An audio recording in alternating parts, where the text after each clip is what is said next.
ಇದೆ 2-1.5 ಕೊಡ್ತದೆ ಅಲ್ಲ ಅಲ್ಲ 2 ಫೋಟೋ 4 ನೋಡಿ 4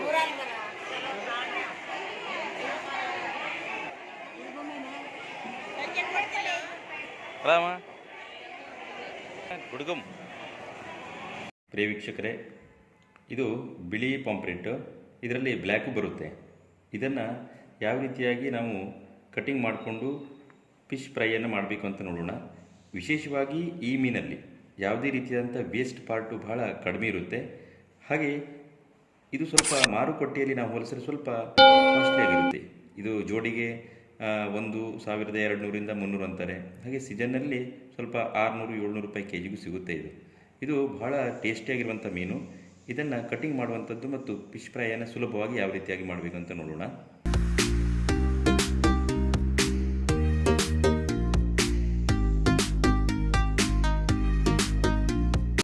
ಚಲೋ ಇದು ಕೊಡೋದು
ನೋಡಿ. ಈ ಮೀನನ್ನು ಈ ರೀತಿಯಾಗಿ ಚಂದವಾಗಿ ನಾವು ಸ್ಲೈಸ್ ಮಾಡಿಕೊಂಡು ಇದನ್ನು ಸ್ವಚ್ಛವಾಗಿ ತೊಳೆದಿಟ್ಕೊಳ್ಬೇಕು.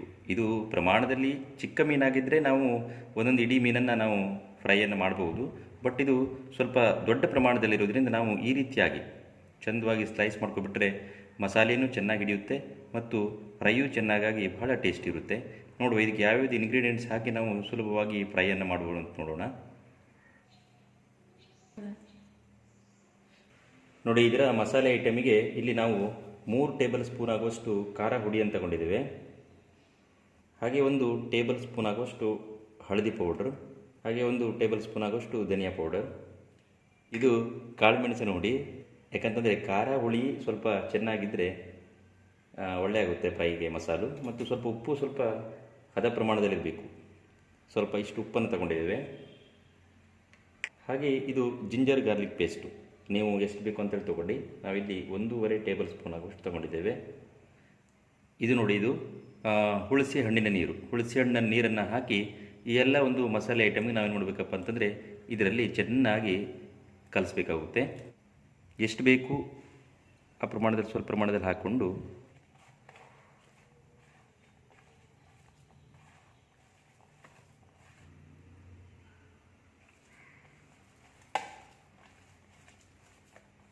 ಸ್ವಲ್ಪ ಮಸಾಲೆ ದಪ್ಪ ಇರುವ ಹಾಗೆ ನೀವು ಕಲಿಸ್ಕೊಳ್ಬೇಕು. ಬಹಳ ತೆಳು ಹಾಗೂ ಇರಬಾರ್ದು ಇದು.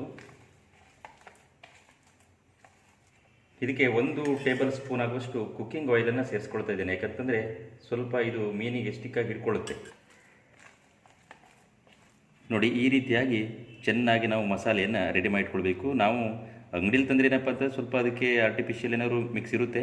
ಬಟ್ ನಾವು ಹೀಗೆ ನ್ಯಾಚುರಲ್ ಆಗಿ ರೆಡಿ ಮಾಡಿಕೊಂಡ್ರೆ ಬಹಳ ಟೇಸ್ಟಾಗಿರುತ್ತೆ ಮತ್ತು ಹೆಲ್ತಿಗೂ ಸ್ವಲ್ಪ ಒಳ್ಳೆಯದಿದು.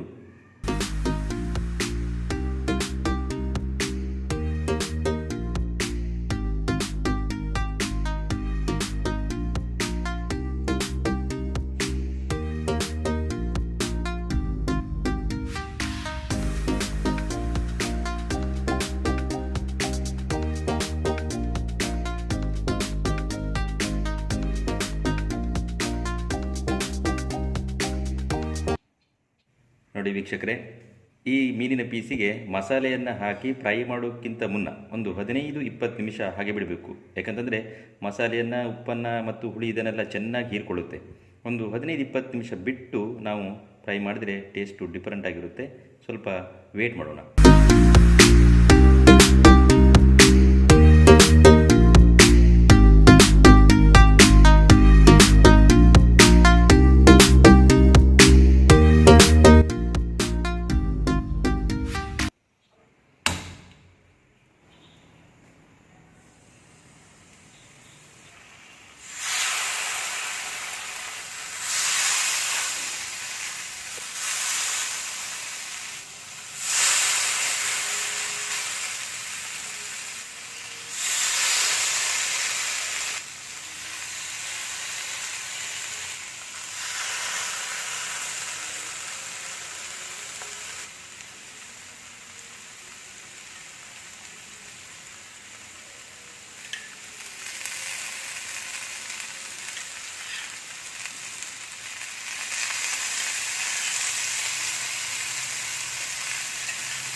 ನೋಡಿ ವೀಕ್ಷಕರೇ, ಅತ್ಯಂತ ಸವಿಯಾದಂಥ ಒಂದು ಪಾಂಪ್ಲೆಟ್ ಫ್ರೈ ರೆಡಿಯಾಗಿದೆ. ಈ ರೀತಿಯಾಗಿ ಅತ್ಯಂತ ರುಚಿಕರವಾಗಿ ನಾವು ಮನೆಯಲ್ಲೇ ಈ ಒಂದು ಫಿಶ್ ಫ್ರೈ ಮಸಾಲವನ್ನು ರೆಡಿ ಮಾಡಿಕೊಂಡು ಅತ್ಯಂತ ಸವಿಯಾದಂಥ ಒಂದು ರುಚಿಕರವಾದಂಥ ಫ್ರೈಯನ್ನು ರೆಡಿ ಮಾಡಬಹುದು. Thank you for watching.